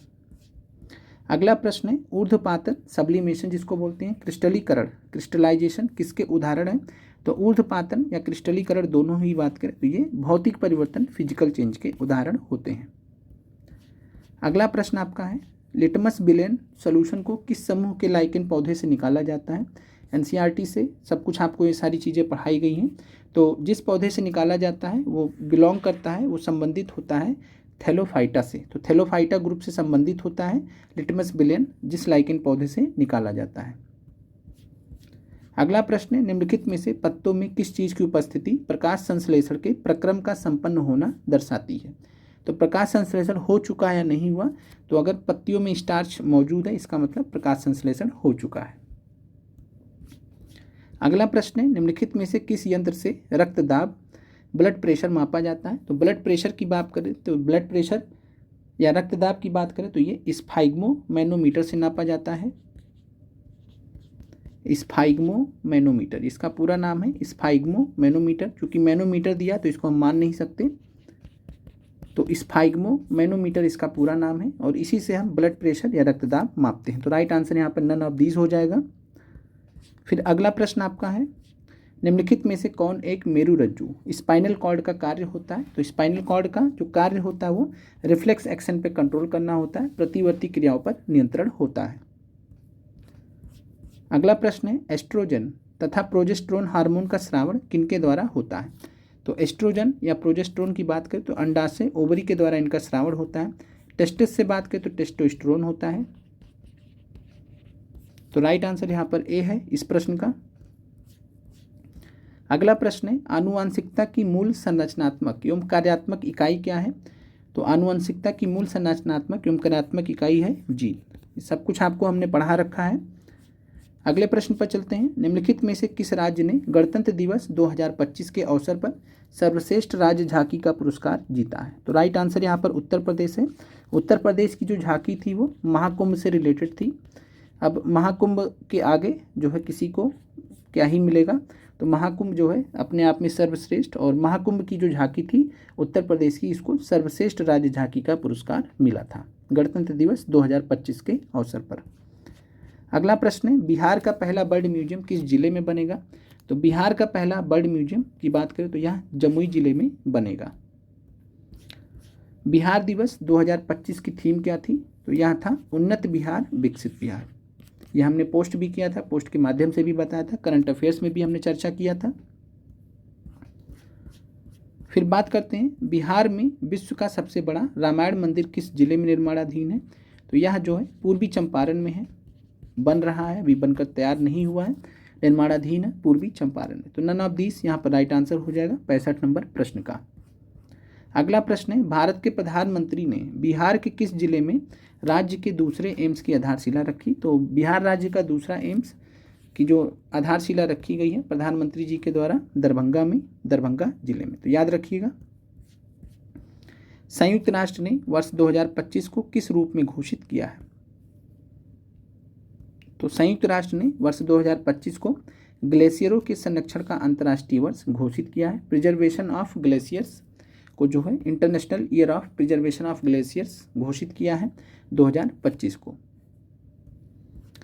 फिर अगला है आपका हाल ही में इसरो ने श्रीहरिकोटा के सतीश धवन अंतरिक्ष केंद्र से अपना 100वां उपग्रह प्रक्षेपित किया था, जिसका नाम है, तो इसका नाम है NBS 02 NBS 02, और यह एक हिसाब से किस प्रकार का उपग्रह है? तो याद रखिएगा नेविगेशन उपग्रह है, नेविगेशन उपग्रह है। तो नेविगेशन उपग्रह नाविक का ही पार्ट है, नाविक एक सिस्टम बना रखा है और इसी के अंतर्गत NBS 02 उपग्रह आता है। किस प्रकार का उपग्रह है? तो नेविगेशन उपग्रह है NBS 02 और यह 100वां उपग्रह था जो प्रक्षेपित किया गया था इसरो के द्वारा। अगला प्रश्न है, 2 अंकों वाली एक संख्या के 2 अंकों में से एक अंक दूसरे अंक का 3 गुना है। यदि आप इस 2 अंकों वाली संख्या के अंकों को आपस में बदल दें, परिणामी संख्या को मूल संख्या में जोड़ दें, आपको 88 प्राप्त होगा। तो मूल संख्या क्या होगा? तो यहाँ पर आप बाई ऑप्शन इसको चेक कर सकते थे। देखने में प्रश्न बड़ा लग रहा है, पहले तो देख लीजिए क्या पहला दूसरे का 3 गुना है? नहीं, तो कोई भी चाहे पहला दूसरे का या दूसरा पहले का हो सकता है। तो 2 3 6 यानी कि 3 गुना तो है। अब इसका हम जोड़ लेंगे, उल्टा कर दीजिए, इंटरचेंज कर दीजिए, यानी 2 की जगह 6 कर दीजिए, 6 की जगह 2 कर दीजिए और इसको जोड़ लीजिए, ओरिजिनल के साथ में जोड़ लीजिए। तो ये 88 आता है, नहीं तो 88 आ जाएगा। इसको करेंगे तो आप 31 + 13 44 ही आएगा। 39 + 93 जोड़ेंगे तो बहुत ज़्यादा हो जाएगा 88 से। तो राइट आंसर यहाँ पर 26 है। प्रश्न बड़ा था लेकिन इसका सोल्यूशन बहुत ही छोटा। अगला प्रश्न है, यदि आप 1 से 100 तक सभी संख्याएं लिखेंगे तो आप कितनी बार 3 लिखेंगे? तो यह कुल मिलाकर 20 बार लिखा जाएगा। आप जब जोड़ेंगे तो 3 13 23 फिर 30 31 32 33। 33 में याद रखिएगा 2 बार आता है, 2 बार 3 आता है। फिर इसके बाद 34 35 36 37 38 39 और इसके बाद फिर आप इसको जोड़ लीजिएगा 43 53 63 73 83 और 93। टोटल जोड़ लीजिएगा तो वैसे 19 आएगा, लेकिन 33 में 2 बार 3 का यूज हुआ है तो इसलिए 19 और 1 20 हो जाएगा राइट आंसर। अगला प्रश्न है, एक समबाहु त्रिभुज इक्विलेटरल ट्रायंगल का क्षेत्रफल एरिया 4√3 वर्ग सेंटीमीटर है। इसकी परिधि सर्कमफ्रेंस आपको बताना है। तो एरिया का फार्मूला क्या होता है? क्षेत्रफल समबाहु त्रिभुज का क्षेत्रफल का फार्मूला कितना होता है? ये होता है √3/4 a²। ये आपने पढ़ा है। और यहाँ पर दिया कितना है? तो 4√3 इसी के बराबर दिया है। √3 कैंसिल हो जाएगा। a² बराबर कितना हो जाएगा? तो 4 × 4। a का मान कितना आ जाएगा? तो 4 आ जाएगा। प्लस माइनस 4 आएगा, तो माइनस वाला तो आपको लेना नहीं है, तो प्लस वाला आपको 4 लेना है। तो a बराबर हो जाएगा यहाँ पर आपका 4 आ गया। a का मान 4 आ गया। यहाँ पर आपसे सर्कमफ्रेंस पूछा गया, परिधि पूछा गया। तो इक्विलेटरल ट्रायंगल में तीनों ही साइड बराबर होती हैं। अगर ये है तो ये भी ये होगा, ये भी ये होगा। तो अगर a 4 है तो ये भी 4 हो जाएगा, ये भी 4 हो जाएगा। सर्कमफ्रेंस परिधि मतलब तीनों को जोड़ दीजिए, 4 + 4 8 4 12, तो 12 सेंटीमीटर हो जाएगा। और वैसे आप जो है सर्कमफ्रेंस का फार्मूला कितना होता है? समबाहु त्रिभुज की परिधि का फार्मूला क्या होता है? तो ये होता है 3a। 12 सेंटीमीटर राइट आंसर होगा इस प्रश्न का। अगला प्रश्न है, दक्ष ने 180 में कई पेन खरीदे। यदि उसने समान राशि के लिए 3 और पेन खरीदे होते तो प्रत्येक पेन की कीमत 3 रुपये कम होती। उसने कितने पेन खरीदे? तो यहाँ पर इसको बाई ऑप्शन यहाँ पर सॉल्व करा दे रहे हैं। तो 12 पेन खरीदे हैं, कितने में? 180 रुपये में। तो एक पेन कितने का मिला उसको? 180/12 यानी कि 15 रुपये का। फिर यहाँ पर बोल रहा है कि अगर यदि उसने समान राशि के लिए 3 और पेन खरीदे होते, यानी 180 रुपये में इसने 12 खरीदे थे पहले, अभी 15 खरीद ले, तो प्रत्येक पेन की कीमत 3 रुपये कम हो जाती है। अगर 15 पेन 180 में खरीदेगा कोई तो एक पेन की कीमत कितनी हो जाएगी? तो 180/15 यानी कि 12। पहले 15 रुपये पेन पड़ा, अभी 12 रुपये पेन पड़ रहा। डिफरेंस देखिए, 3 रुपये कम हो गया, नहीं हो गया। तो इस प्रकार से आप यहाँ पर चेक कर सकते हैं। तो राइट आंसर यहाँ पर 12 है। अगला प्रश्न है, 10 वर्ष पूर्व रमेश और राजीव की आयु का जो अनुपात है वो 1:3 था। अब से 5 वर्ष पश्चात यह अनुपात 2:3 हो जाएगा। वर्तमान में इनकी आयु का अनुपात क्या होगा? तो राइट आंसर यहाँ पर है 3:5। थोड़ा सा आपको समझाने का प्रयास करते हैं इस प्रश्न को। तो यहाँ पर बात करें तो 10 साल पहले बात करें तो 10 साल पहले है 1:3। 5 साल बाद की बात करें तो 5 साल बाद जो है यह है 2:3। दोनों का डिफरेंस देखिएगा तो 2 है, यहाँ पर 1 है। तो यहाँ पर एक हिसाब से बराबर कर लीजिए। बराबर करने के लिए क्या करना होगा? ऊपर में 1 से मल्टीप्लाई कर दीजिए, नीचे में 2 से मल्टीप्लाई कर दीजिए। तो 1:3 है, यहाँ 2:3 है, तो 2 से यहाँ मल्टीप्लाई कर दीजिए और यहाँ पर 1 से मल्टीप्लाई करेंगे तो 1:3 ही रह जाएगा और नीचे 2 से कर देंगे तो 4:6 हो जाएगा। तो यहाँ पर 1:3 4:6। 10 साल पहले 5 साल बाद, तो ये 1:3 रहा और ये 4:6 रहा। दोनों का देखिए यहाँ पर डिफरेंस, तो 1 और 4 यानी 3 बढ़ा 3 बढ़ा, इस प्रकार से आप देख सकते हैं। तो 3 और यहाँ पर 10 साल पहले और 5 साल बाद, टोटल गैप कितना है साल का, तो 15 साल का यहाँ पर आपको गैप मिल जाएगा। तो 3 का मान यहाँ पर कितने के बराबर हो जाएगा, 15 के। 3 का मान 15 के हो जाएगा, तो 1 का मान यहाँ पर 5 के बराबर हो जाएगा। और कुल मिलाकर आपको जो है यहाँ पर पूछा गया है कि जो है 5 जो वर्तमान उनकी आयु का अनुपात क्या होगा वर्तमान में। तो वर्तमान में अगर हम बात करेंगे तो 1:3 है, और यहाँ पर जो है 1 का मान 5 दिया गया है। 10 साल आगे जाना होगा, ये 10 साल पहले का है, तो 10 साल आगे जाना है तभी तो वर्तमान में आएंगे। तो यहाँ पर आप जो है 3:5 कर दीजिए, यानी 2 बढ़ा दीजिए, 2 यूनिट बढ़ा दीजिए। 1 का मान 5 है तो 2 का मान 10 है, तो 10 साल आप आगे आ जाएंगे। तो 3:5 यहाँ पर इस प्रश्न का राइट आंसर है। अगला प्रश्न है, यदि P का 30% Q के 40% में जोड़ दिया जाए तो Q का 80% हो जाएगा, तदनुसार Q P का कितना प्रतिशत होगा। तो P का यहाँ पर 30% बोला जा रहा है और Q का 40%, और ये Q के 80% के बराबर हो जा रहा है, ऐसा इन्होंने बताया है। यहाँ पर पहला चीज़ तो आप ये करिए, जो परसेंटेज है परसेंटेज है परसेंटेज है, परसेंटेज परसेंटेज कट कर दीजिए, बवाली ख़त्म रहे। परसेंटेज परसेंटेज कट गया, नीचे बटे में 100 जाता, यहाँ भी बटे 100 में 100 जाता, यहाँ भी बटे 100 जाता, वैसे भी आप एलिमिनेट कर सकते थे। तो यहाँ पर आपके पास 30P बचा, यहाँ पे आपके पास 40Q बचा, यहाँ पे आपके पास 80Q बचा। अब 80Q में से 40Q माइनस कर दीजिए तो कितना हो गया, 30P बराबर 80Q माइनस 40Q, तो ये हो गया 40Q। तो 30P बराबर 40Q हो गया, 0 0 भी कैंसिल कर दीजिए, तो 3P बराबर 4Q, 3P बराबर हो गया 4Q के। अब यहाँ पर आपको जो है पूछा QP का कितना प्रतिशत है, Q बराबर कितना हो जाएगा, तो 3/4P, और 3 चौथाई है P का Q, और ये Q बराबर कितना हो जाएगा 75% ऑफ P, निकाल भी सकते हैं। 3/4 75% के बराबर ही होता है, 75% भी लिख सकते हैं डायरेक्टली आप। तो Q यहाँ पर जो है 75% हो जाएगा P का। राइट आंसर 75% है इस प्रश्न का। अगला प्रश्न है, 3 संख्याएं 3:5 4:5 के अनुपात में हैं, उनमें से सबसे बड़ी और सबसे छोटी संख्याओं का योग दूसरी संख्या में 52 के योग के बराबर है। तो यहाँ पर आपको संख्या मान लेना है कि 3x है, 4x है, 5x है, 3 4 5 के अनुपात में दिया है। सबसे बड़ी और सबसे छोटी संख्या को जोड़ लीजिए, तो 3x और 5x किसके बराबर है, दूसरी संख्या 4x प्लस 52 के बराबर है। तो 3x प्लस 5x 8x हो गया, 4x इधर आया तो माइनस हो गया, ये 52, ये 4x हुआ, 4x बराबर 52 हुआ, x बराबर कितना हो जाएगा 13, तो x बराबर हो गया 13। तो यहाँ पर संख्याओं का मान निकाल लीजिए, 3x है 4x है 5x है, तो x का मान आया 13, तो ये हो जाएगा 3 × 13, ये हो जाएगा 4 × 13, ये हो जाएगा 5 × 13, 65 52 39। तो सबसे छोटी संख्या कौन सी बची, 39, तो राइट आंसर आपका 39 है। अगले प्रश्न पर चलते हैं। 1946 में गठित, सितंबर 1946 में गठित हुआ था। 2 सितंबर 1946 को अंतरिम सरकार बनी थी, और उसमें कानून मंत्री आपसे पूछा जा रहा, तो कानून मंत्री थे इसमें जोगेंद्र नाथ मंडल जी। भीमराव अंबेडकर जी इस अंतरिम सरकार में नहीं थे, याद रखिएगा। अगला प्रश्न है, भारतीय संविधान के प्रारूप समिति के अध्यक्ष कौन है। तो प्रारूप समिति का गठन कब किया गया था, 29 अगस्त 1946। 29 अगस्त 1946 को ड्राफ्टिंग कमेटी या प्रारूप समिति का गठन किया गया था, और इसके अध्यक्ष बनाए गए थे डॉक्टर भीमराव अंबेडकर।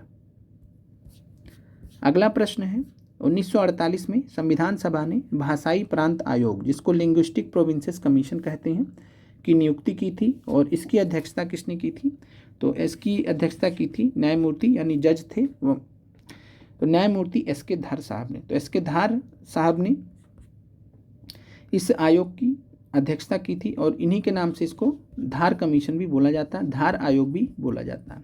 तो SK धार या SK धार याद रखिएगा, भाषाई प्रांत आयोग 1948 के अध्यक्ष थे।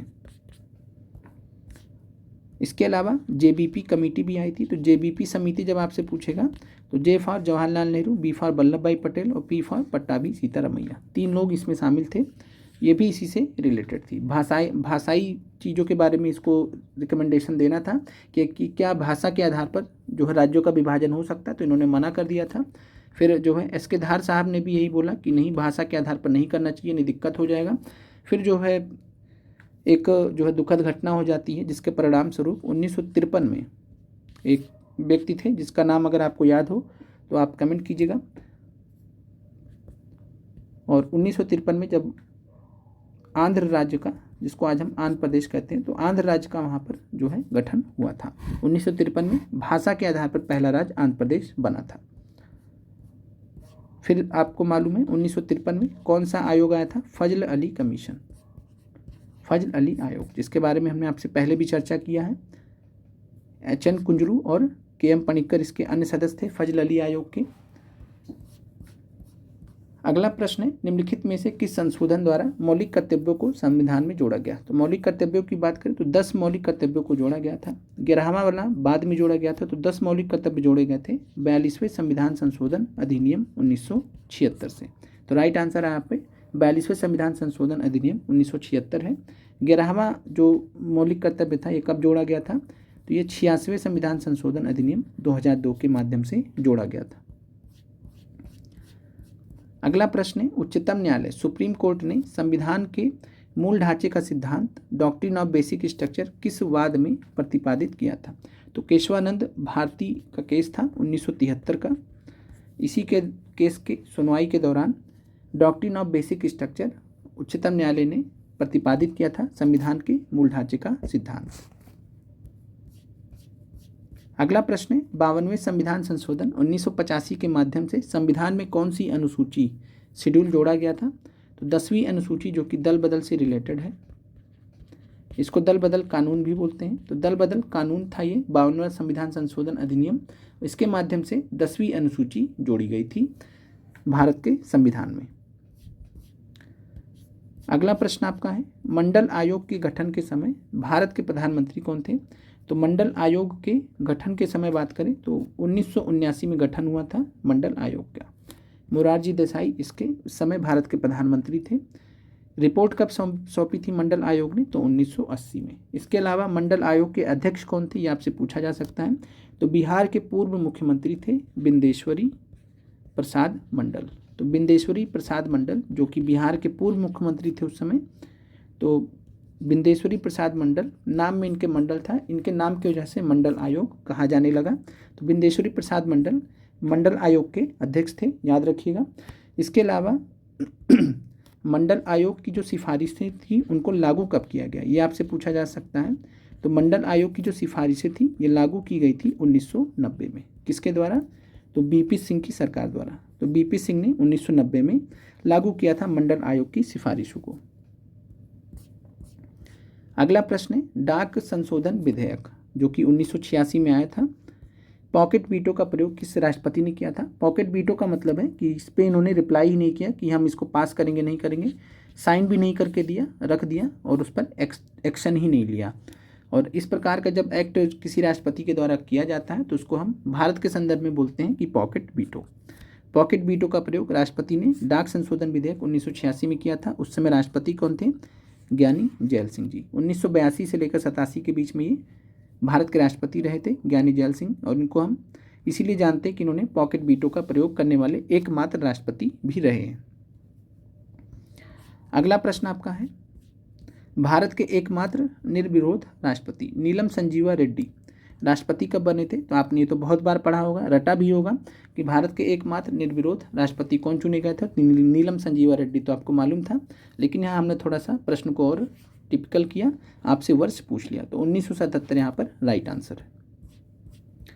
किस संविधान संशोधन द्वारा केंद्रीय मंत्रियों की संख्या लोकसभा के कुल सदस्यों की संख्या के 15% तक सीमित कर दी गई? तो 15% से ज़्यादा जो है कुल सदस्यों की संख्या के केंद्रीय मंत्रियों की संख्या नहीं हो सकती, और ये 91वें संविधान संशोधन 2003 के माध्यम से किया गया है।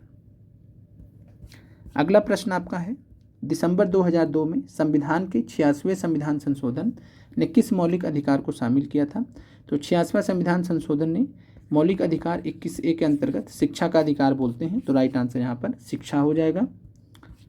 अगला प्रश्न है, भारतीय संविधान की प्रस्तावना में डैश व्यक्ति की गरिमा, जिसको हम डिग्निटी ऑफ इंडिविजुअल कहते हैं, का आश्वासन देता है। तो भारतीय संविधान की प्रस्तावना में व्यक्ति की गरिमा को कौन आश्वासित करता है? तो ये करता है बंधुत्व। बंधुत्व के बारे में जब आप भारत के संविधान की प्रस्तावना में पढ़ेंगे, अध्ययन करेंगे, तो संविधान की प्रस्तावना में लिखा है कि बंधुत्व व्यक्ति की गरिमा को बढ़ाते हुए, और साथ में जो है unity and integrity of the nation की बात की गई है। तो व्यक्ति की गरिमा का आश्वासन देने वाला जो यहाँ पर पॉइंट है, ये बंधुत्व, फ्रेटर्निटी। अगला प्रश्न आपका है, भारत के संविधान में स्वतंत्रता और बंधुत्व की शुरुआत करने का विचार किस देश से प्रेरित था? तो स्वतंत्रता और बंधुत्व की बात करें तो बंधुत्व जो है ये स्पेशली फ्रांस से लिया गया था, फ्रांसीसी क्रांति से ये प्रेरित था। अगला प्रश्न है, इंदिरा गांधी ने गरीबी हटाओ का नारा कब दिया? तो इंदिरा गांधी जी ने गरीबी हटाओ का नारा दिया था 1971 में। पूछा गया सवाल आपका है टीआरई में, हालांकि उसमें आपका मैच करने के लिए दिया गया था टीआरई 1 में। आगे बढ़ते हैं, निम्न में से कौन भारत की पहली महिला राष्ट्रपति रही हैं? तो भारत की पहली महिला राष्ट्रपति रही हैं श्रीमती प्रतिभा देवी पाटिल। तो प्रतिभा देवी पाटिल जी जो है भारत की पहली महिला राष्ट्रपति रही हैं। और अगर आपसे पूछे भारत की पहली महिला आदिवासी राष्ट्रपति अगर आपसे पूछेगा, तो जो इस समय है आदिवासी राष्ट्रपति माननीय द्रौपदी मुर्मू जी। तो द्रौपदी मुर्मू जी अगर आपसे पूछे कि एकमात्र या प्रथम महिला आदिवासी राष्ट्रपति अगर आपसे पूछेगा, तो द्रौपदी मुर्मू जी हो जाएंगी। चलिए, ये यहाँ तक आपके जो पॉलिटी के सवाल थे ये खत्म हो गए। तो जिन भी अभ्यर्थियों का 6 से 8 हिस्ट्री पॉलिटी रहा है, आप यहाँ तक प्रश्न देख लिए होंगे। अब यहाँ के बाद अब इन्वायरमेंट का प्रश्न आएगा एंड देन रीजनिंग का प्रश्न आएगा, तो आप उसको छोड़ दीजिए, आपके काम का नहीं है। चलिए, अब इन्वायरमेंट के प्रश्न आपके सामने हैं। सभी हरे पौधे और कुछ नील हरे शैवाल जो प्रकाश संश्लेषण द्वारा भोजन का उत्पादन कर सकते हैं, उन्हें हम क्या कहते हैं? तो आसान प्रश्न है कि जो प्रकाश संश्लेषण द्वारा भोजन बनाएगा उसको हम उत्पादक या प्रोड्यूसर कहते हैं। अगला प्रश्न है, निम्नलिखित में से किसे पारिस्थितिकी तंत्र के अजैविक घटक के रूप में नहीं माना जाता? अजैविक घटक, प्रकाश, लाइट अजैविक घटक है, तापमान, टेम्परेचर, ये भी अजैविक घटक है, आर्द्रता, ह्यूमिडिटी, ये भी अजैविक घटक है। कौन सा नहीं माना जाता? जब तीनों हैं तो इसका मतलब नन ऑफ दीज यहाँ पर हो जाएगा। अगला प्रश्न आपका है, इकोसिस्टम से जीवाणु और कवक, बैक्टीरिया और फंजाई किस रूप में क्रियाशील होते हैं? तो बैक्टीरिया और फंजाई की बात करें तो ये अपघटक, डिकम्पोजर के रूप में कार्य करते हैं। अगला प्रश्न है, निम्नलिखित में से कौन सा तब होता है जब कोई जीव अपने शरीर की उपापचय क्षमता से अधिक तीव्र गति से रसायनों को अवशोषित करता है? Which of the following occurs when an organism absorbs the chemicals at faster rate than the metabolic capacity of their body? तो ये आपको बताना है। तो इसको हम बोलते हैं बायो एक्यूमुलेशन, बायो एक्यूमुलेशन बोलते हैं। और बायो एक्यूमुलेशन की बात करें तो यहाँ पर हिंदी हम लिखना भूल गए थे इसका, तो जैव संचय। बायो मैग्निफिकेशन को जैव आवर्धन बोलते हैं। थोड़ा बहुत आप लोग इंग्लिश का भी यहाँ पर टेस्ट दीजिए। तो बायो एक्यूमुलेशन ये हमने आपको पहले भी समझा रखा, बता रखा है, भले हम यहाँ पर लिखना भूल गए, लेकिन आपको भी इस चीज़ को मालूम होना चाहिए कि आपको इंग्लिश भी मालूम होना चाहिए। तो जैव संचय बोलते हैं, बायो एक्यूमुलेशन यहाँ पर राइट आंसर है। तो 94 नंबर प्रश्न में यहाँ पर सी राइट आंसर है, बायो एक्यूमुलेशन। और बायो एक्यूमुलेशन जब भी होता है, बायो एक्यूमुलेशन का मतलब क्या होता है? जैव संचय का मतलब होता है कि जब पहली बार जब कोई जो है हानिकारक पदार्थ पहली बार जब खाद्य श्रृंखला में प्रवेश करता है, तो उस समय जो है क्या होता है कि जिस जीव में प्रवेश करता है, सबसे पहली बार जिस जीव में प्रवेश करता है, तो उसकी उपापचय क्षमता से अधिक तीव्र गति से रसायनों को अवशोषित करना चालू कर देता है। और वो किस लिए होता है? क्योंकि जैव संचय प्रारंभ हो जाता है। अगला प्रश्न है, जैव आवर्धन या जैव संचय का कारण क्या है? तो जैव आवर्धन, जैव संचय हम तब बोलते हैं, थोड़ा सा फर्क आप लोग समझ लीजिए। जैव संचय, बायो एक्यूमुलेशन तब बोलते हैं जब पहली बार कोई जो टॉक्सिक चीज़ होती है पहली बार इंटर करता है फूड चेन में। जैव आवर्धन कब होता है? जैव आवर्धन का मतलब होता है कि जो ट्रॉपिक लेवल्स जैसे जैसे हम ऊपर जाते हैं वैसे वैसे जो इसकी इंटेंसिटी होती है टॉक्सिक पदार्थ की, हानिकारक पदार्थ की, ये बढ़ती जाती है और बढ़ते बढ़ते ये बहुत ज़्यादा खतरनाक होता जाता है और ये तृतीयक उपभोक्ता के लेवल पर पहुँचते पहुँचते सबसे खतरनाक हो जाता है। तो इस हिसाब से जब आप यहाँ पर समझेंगे तो ये जैव आवर्धन यहाँ पर आपको समझ में आएगा कि उत्पादक के स्तर पर जैव आवर्धन कम होगा, लेकिन तृतीयक उपभोक्ता के स्तर पर जैव आवर्धन सर्वाधिक होगा। ये कहने का मतलब है। तो जब पहली बार इंटर करेगा तब हम उसे जैव संचय बोलेंगे, जब वो बार बार मैग्नीफाई होगा, बार बार उसका प्रभाव बढ़ेगा, तब उसको जय आवर्धन कहेंगे। जय आवर्धन का जो है कारण क्या होता है, तो ये होते हैं ऑर्गेनोक्लोरीन। जैसे ऑर्गेनोक्लोरीन के आपने उदाहरण पढ़ रखे डीडीटी, तो डीडीटी यहाँ पर जो है बात करें तो ऑर्गेनोक्लोरीन एक प्रकार से ऑर्गेनोक्लोरीन के अंतर्गत आता है। डीडीटी आपने पढ़ रखा है कि जैव आवर्धन या जैव संचय से रिलेटेड, तो यहाँ पर राइट आंसर बी हो जाएगा। निम्नलिखित में से कौन से प्राथमिक वायु प्रदूषक होते हैं, तो प्राइमरी एयर पॉल्यूटेंट आपसे यहाँ पूछा गया है। तो जो है ओजोन की बात करें तो ओजोन जो है ये द्वितीयक है, सेकेंडरी एयर पॉल्यूटेंट है, सेकेंडरी एयर पॉल्यूटेंट है तो होगा नहीं। सल्फर डाइऑक्साइड की बात करें तो प्राथमिक वायु प्रदूषक है। HF की बात करें हाइड्रोजन फ्लोराइड, तो HF की बात करें तो HF भी जो यहाँ पर आपका प्राथमिक वायु प्रदूषक में माना जाता है। A और C यहाँ पर राइट आंसर है, तो यहाँ पर हो जाएगा एक से अधिक। अगला प्रश्न है, एक खाद्य श्रृंखला में मनुष्य क्या होता है, उत्पादक तो होता नहीं है, प्राथमिक उपभोक्ता, केवल द्वितीयक उपभोक्ता या एक से अधिक। तो 97 नंबर प्रश्न की बात करेंगे तो केवल प्राथमिक उपभोक्ता, तो अकेले आंसर तो होगा नहीं, केवल द्वितीयक उपभोक्ता भी नहीं होगा, लेकिन एक से अधिक में हम बी और सी को कंसीडर कर सकते हैं। तो राइट आंसर यहाँ पे आपका डी है, उपयुक्त में से एक से अधिक। अगला प्रश्न आपका है, आहार जाल में लकड़बग्गा और गिद्ध क्या होते हैं, तो आहार जाल में लकड़बग्गा और गिद्ध जो होते हैं इनको हम स्कैवेंजर्स मुर्दाखोर कहते हैं, याद रखिएगा, इंपॉर्टेंट क्वेश्चन है। फिर अगला प्रश्न आपका है, ग्लोबल वार्मिंग से निम्नलिखित में से कौन से प्रभाव होते हैं, कौन से इंपैक्ट हैं ग्लोबल वार्मिंग के, तो समुद्र स्तर में वृद्धि, rise in sea level, glacier का पिघलना भी, मेल्टिंग ऑफ ग्लेशियर, प्रवाल भित्तियों का श्वेतन, जो ब्लीचिंग हो रही कोरल ब्लीचिंग की, कोरल रीफ्स का, तो ये सभी यहाँ पर जो है प्रभाव हैं ग्लोबल वार्मिंग के। तो राइट आंसर आपका उपयुक्त में से एक से अधिक हो जाएगा। अगला प्रश्न है, निम्नलिखित में से किस जीव को जल प्रदूषक का सूचक माना जाता है, तो जल प्रदूषक का जैव सूचक माना जाता है, बायो इंडिकेटर माना जाता है वाटर पॉल्यूशन का, फ्रॉग को, मेढक को। तो राइट आंसर यहाँ पर फ्रॉग है, मेढक है। जो मेढक का जो स्किन होता है, त्वचा होता है, तो जो भी परिवर्तन पर्यावरण में होते हैं तो उससे बहुत ही सेंसिटिव होता है, जिसकी वजह से जो है जैव सूचक के रूप में कार्य करता है, बायो इंडिकेटर के रूप में कार्य करता है। अगला प्रश्न, हिम तेंदुआ स्नो लिपर्ड का घर हेमिस राष्ट्रीय उद्यान किस जो है राज्य में है, तो हेमिस राष्ट्रीय उद्यान की बात करें तो ये लद्दाख में आता है। तो हेमिस राष्ट्रीय उद्यान यहाँ फेमस है हिम तेंदुए के लिए, लद्दाख में पाया जाता है। जम्मू कश्मीर में याद रखिएगा दाचीगाम राष्ट्रीय उद्यान, दाचीगाम राष्ट्रीय उद्यान किसके लिए फेमस है, तो दाचीगाम राष्ट्रीय उद्यान फेमस है कश्मीरी स्टैग जिसको हम हांगुल कहते हैं, तो कश्मीरी स्टैग जिसे हम हांगुल कहते हैं, हांगुल के लिए फेमस है दाचीगाम राष्ट्रीय उद्यान। अगला प्रश्न है, एपिफाइट्स पौधे हैं जो अन्य पौधे पर किसके लिए निर्भर करता है, तो जो एपिफाइट्स होते हैं इनके अंदर पेड़ जैसी क्षमता नहीं होती है, जैसे मान लीजिए पेड़ है तो इनके अंदर इतनी क्षमता नहीं होती कि इस तरीके से बढ़ पाए, तो ये क्या करते हैं, पेड़ का सहारा लेते हैं। पेड़ में आपने देखा होगा जैसे लताएं समझ लीजिए आप, तो पेड़ में क्या होते हैं, ये लिपट जाते हैं और इसी के माध्यम से ऊपर चलते जाते हैं। तो ये क्या लेते हैं, मैकेनिकल सपोर्ट रहते हैं, यांत्रिक समर्थन लेते हैं, मैकेनिकल सपोर्ट लेते हैं अन्य वृक्षों से। तो बी यहाँ पर राइट आंसर हो जाएगा, एपिफाइट से रिलेटेड।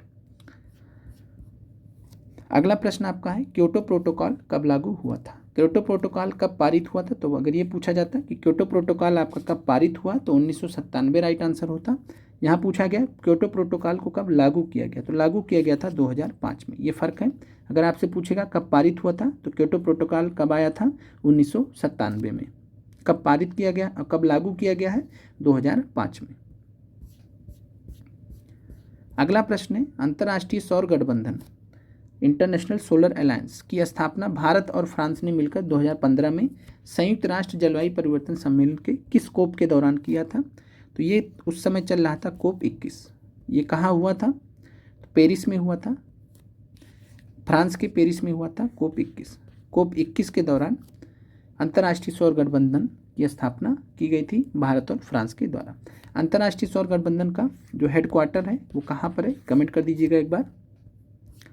अगला प्रश्न है, निम्नलिखित में से कौन परंपरागत ऊर्जा के स्रोत, यहाँ पर हमने आपको क्वेश्चन में बता दिया था कि इंग्लिश में थोड़ा सा त्रुटि हो गया, इसको कन्वेंशनल कर लीजिएगा।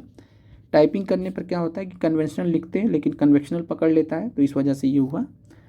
तो कन्वेक्शनल को जो है कन्वेंशनल यहाँ पे आपको पढ़ना। तो कन्वेंशनल सोर्स ऑफ एनर्जी, परंपरागत ऊर्जा के स्रोत की बात करें तो कोयला भी आता है, प्राकृतिक गैस भी है, पेट्रोलियम। तीन उदाहरण हैं परंपरागत ऊर्जा के स्रोत के। तो 3 आपको पता है तो आपको दिक्कत नहीं होगा, एक से अधिक यहाँ पर राइट आंसर हो जाएंगे।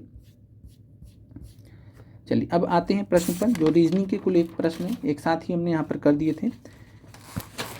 अक्षरों का कौन सा समूह अन्य से भिन्न है? तो यहाँ पर आपको बताना है कि अक्षरों का कौन सा समूह अन्य से भिन्न है। तो यहाँ पर जो लॉजिक लगाया गया है वो लॉजिक यही है कि यहाँ पर जो आप जो लेटर्स देख रहे हैं, ये लेटर्स जो है आपस में जुड़े हुए हैं, और आप इनको इस प्रकार से भी लिख सकते हैं। अब जैसे इसमें IJHGK दिया गया है, तो GHIJK, तो ये लगातार 5 आपको इसमें मिल जाएंगे। थोड़ा जंबल करके लिखा गया, लेकिन GHIJK लगातार 5 लेटर्स इसमें मिल गए। इसी प्रकार से इसमें देख सकते हैं PQRST, तो PQRST यहाँ पर जंबल करके लिखा गया। इसमें जब आप देखेंगे तो जो है T के बाद U आता है, यहाँ U नहीं दिया गया, T के बाद BWYZ दिया है। तो बाकी तो सब सही है, लेकिन U मिसिंग है, इस वजह से यहाँ पर ये आपका भिन्न हो जाएगा। तो राइट आंसर C है।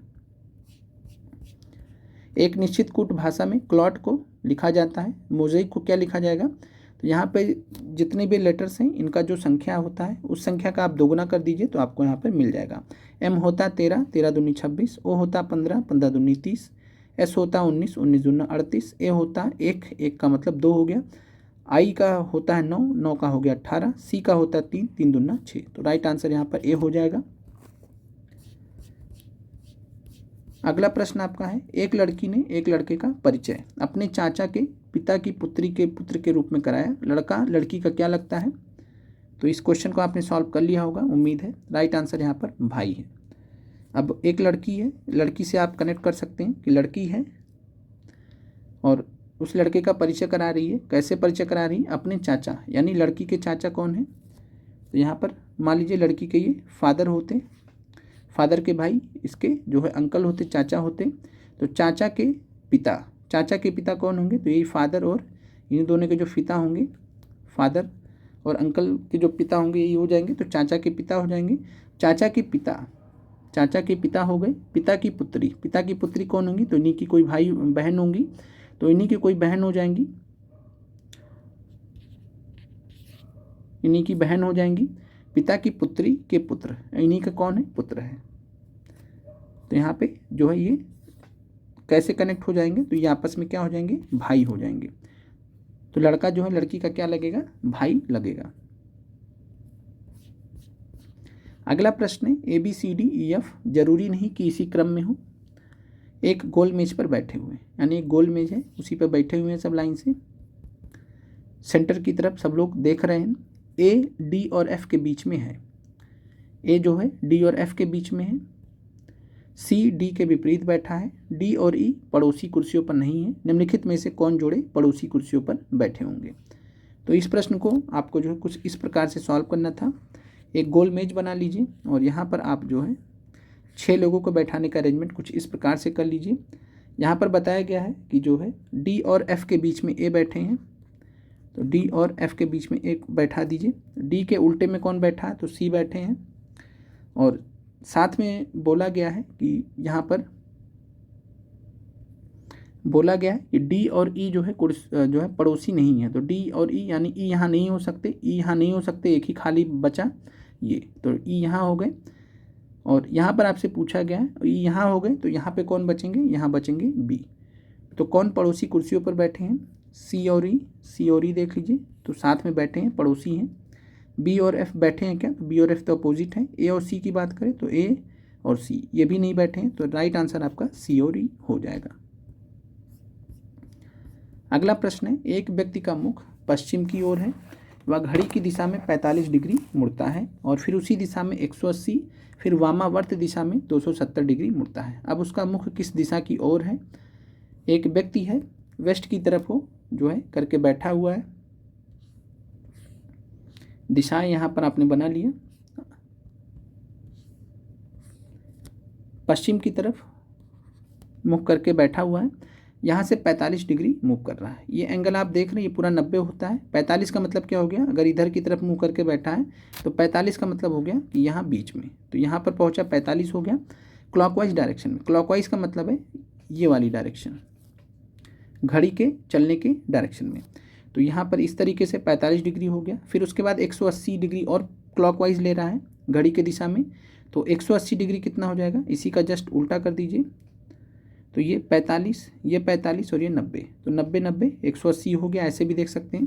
तो ये 180 हो गया, अब यहाँ पर पहुँच गया। अब इसके बाद बोल रहा है कि 270 anti clockwise direction. Anti clockwise मतलब घड़ी के चलने के विपरीत दिशा में, घड़ी के सुइए के चलने के विपरीत दिशा में। तो आप उल्टा जाइए, उल्टा जाने के लिए आपको क्या करना होगा, 270 उल्टा जाना है। तो 180 यहाँ तक गए, 180 जब यहाँ गए तो यहाँ पर वापस आ गए। अब यहाँ से आप 180 के बाद 90 और बचा है, तो 90 और नीचे जाइए, तो 45 ये हो गया और साथ में 45 ये, 45 ये और 45 ये, तो 90 और हो गया। यानी यहाँ से हम यहाँ तक 270 वापस आ गए। ये कहाँ पर पहुँचे हम, ये जो पोजीशन है ये है दक्षिण पश्चिम की, साउथ वेस्ट की। तो राइट आंसर यहाँ पे आपका हो जाएगा साउथ वेस्ट दक्षिण पश्चिम। इस प्रश्न का राइट आंसर सी हो जाएगा, दक्षिण पश्चिम साउथ वेस्ट। उम्मीद करते हैं कि प्रश्न आपको क्लियर हो गया होगा। अगला प्रश्न है, नीचे दिए गए शब्दों को एक सार्थक क्रम में व्यवस्थित कीजिए। तो इस प्रश्न का जो राइट आंसर है वो है, सबसे पहले हम आगमन हुआ, मान लीजिए कोई कलाकार था पहुंचा, आगमन हुआ, उसका अराइवल हुआ। आगमन करने के बाद उसका क्या हुआ, जो एंकर था उसने परिचय कराया कि ये फलाने गांव से आए हैं, देश के इस कोने से आए हैं इंडियन आइडल में भाग लेने के लिए। तो इनका जो है परिचय कराया, परिचय कराया तो इन्होंने अपना प्रस्तुति दिया, डांस वांस किया, गाना गाया, प्रस्तुति किया। प्रस्तुति के बाद जो है फिर क्या होगा, प्रस्तुति के बाद जो है चर्चा करेंगे, जो जज वगैरह रहेंगे चर्चा करेंगे कि इनको कंसीडर किया जाए या नहीं किया जाए। चर्चा करने के बाद जो है अंत में क्या करेंगे, बोलेंगे आप बम्बई आ सकते हैं नहीं, आप मुंबई आ सकते हैं नहीं, तो अनुशंसा करेंगे, रिकमेंडेशन करेंगे। तो इस प्रकार से आप यहाँ पर समझ सकते हैं। 3 5 1 4 2 राइट आंसर हो जाएगा। अगला प्रश्न है, अमित अपनी कक्षा में ऊपर से 7वें नीचे से 26वें स्थान पर है। कक्षा में कुल कितने छात्र हैं, तो टॉप प्लस बॉटम -1 कर दीजिए, ऐसे केस में निकल आएगा। तो 33 - 1 राइट आंसर आपका 32। कई बार होता है आसान प्रश्नों के विकल्प आपको नन ऑफ दिस दिया रहता है, ताकि कोई भी ऐसे कॉपी पेस्ट ना कर पाए। थोड़ा बहुत दिमाग तो सभी को लगाना पड़े, क्योंकि जब आपके पास विकल्प सामने होता है तो आप तुरंत मार देते हैं, लेकिन जब विकल्प सामने नहीं होता तो आप थोड़ा समय देते हैं। ये एग्जामिनर का एक कह सकते हैं ट्रिक होता है। चलिए आगे बढ़ते हैं। अगला प्रश्न है, नीचे दिए गए अक्षर श्रृंखला में विलुप्त पद ज्ञात करिए।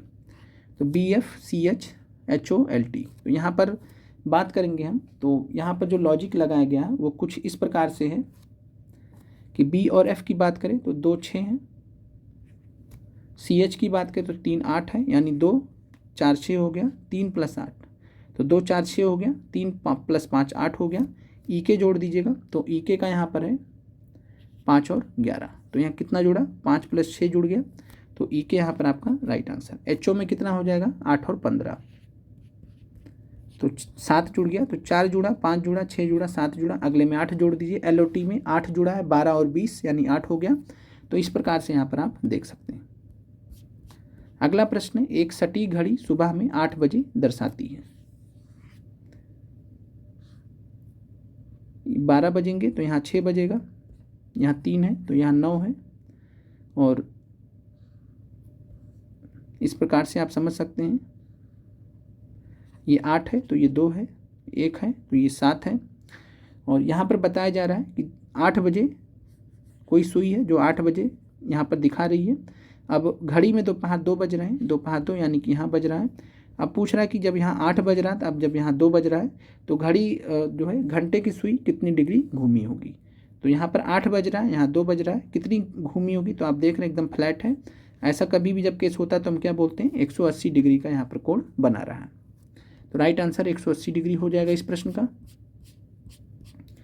अगला प्रश्न है, यदि किसी देश में राष्ट्रीय दिवस X महीने के चौथे शनिवार को मनाया गया तो बताइए राष्ट्रीय दिवस कितनी तारीख को मनाया गया था। यदि उस माह की पहली तारीख मंगलवार है, 1 तारीख को यहाँ पर मंगलवार है, तो 2 तारीख, 3 तारीख, 4 5 6, तो यहाँ पर देखेंगे 5 को क्या पड़ जाएगा, शनिवार पड़ जाएगा। जोड़ लीजिए चौथा शनिवार कब आएगा, तो 5 7 12, 7 19 और 7 26।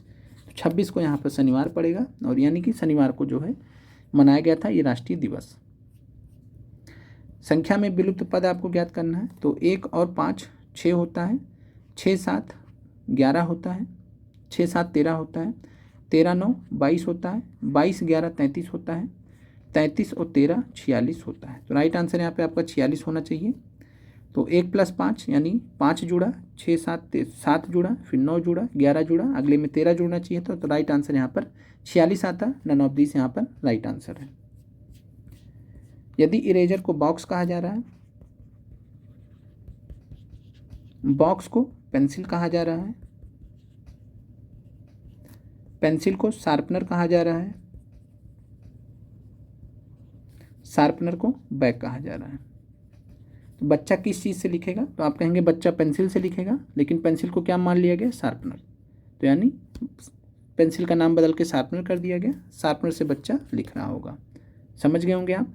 इरेजर बॉक्स कर दिया है, बॉक्स को पेंसिल कर दिया, पेंसिल को शार्पनर कर दिया, शार्पनर को बॉक्स कर दिया, बैग कर दिया। तो पेंसिल किससे लिखेगा बच्चा, बच्चा पेंसिल से लिखेगा, लेकिन पेंसिल को क्या मान लिया गया, शार्पनर। तो राइट आंसर यहाँ पर शार्पनर हो जाएगा। शब्द कैटेस्ट्रॉफ में कितने ऐसे युग्म हैं, पेयर्स हैं, जिनमें से प्रत्येक के बीच में उतने ही अक्षर हैं जितने अंग्रेजी वर्णमाला श्रृंखला में आगे और पीछे दोनों दिशाओं में होते हैं। तो आप इस तरीके से जब देखेंगे तो कुल मिलाकर जो है 4 युग्म मिल जाएंगे, 4 पेयर मिल जाएंगे। जोड़े यहाँ पर पूछे गए तो कुल मिलाकर आपको 4 जोड़े इस प्रकार के मिल जाएंगे। उन जोड़ों के नाम यहाँ पर लिख दे रहे हैं, बाकी चेक कर लीजिएगा।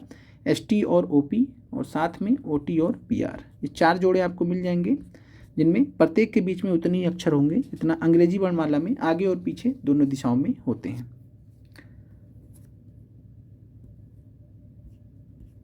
जैसे ST का देखेंगे आप, OP का देखेंगे तो बैक टू बैक आता है आप, और साथ में इसमें भी देखेंगे तो ST बैक टू बैक आ रहा है, OP भी बैक टू बैक आ रहा है, इस तरीके से। इसी प्रकार से आप OT और PR का भी चेक कर सकते हैं, उसमें थोड़ा डिफरेंस है, लेकिन 4 युग्म आपके टोटल बनेंगे। राइट आंसर यहाँ पर 4 हो जाएगा। एक कर्मचारी का वेतन प्रत्येक वर्ष 20% बढ़ता जा रहा है, उसका वेतन 14,000 रुपये है। 3 वर्ष बाद कितना वेतन होगा, तो 20% बढ़ रहा है तो 120 × 100, 120 × 100 कर दीजिए और इसको आप सॉल्व कर लेंगे। सॉल्व करने में 0 0 कट करते पहुंच जाइएगा, तो आपका यहाँ पर 14 × 12 × 12 × 12, ये आपका सॉल्व होकर 24,192। राइट आंसर आपका 24,192 हो जाएगा। चलिए अंतिम प्रश्न पे पहुंचते हैं। यदि आप अंग्रेजी वर्णमाला में अंत से 21 अक्षर और प्रारंभ से 20 अक्षर गिनते हो, तो इस प्रकार से श्रृंखला के ठीक मध्य में आने वाला अक्षर कौन सा होगा। तो जब आप अंत से 21 अक्षर काउंट करेंगे, पीछे से जब आप काउंट करेंगे तो F पर पहुंचेंगे, 21वां अक्षर होगा, और प्रारंभ से जब 20 काउंट करेंगे तो आप पहुंचेंगे T पर।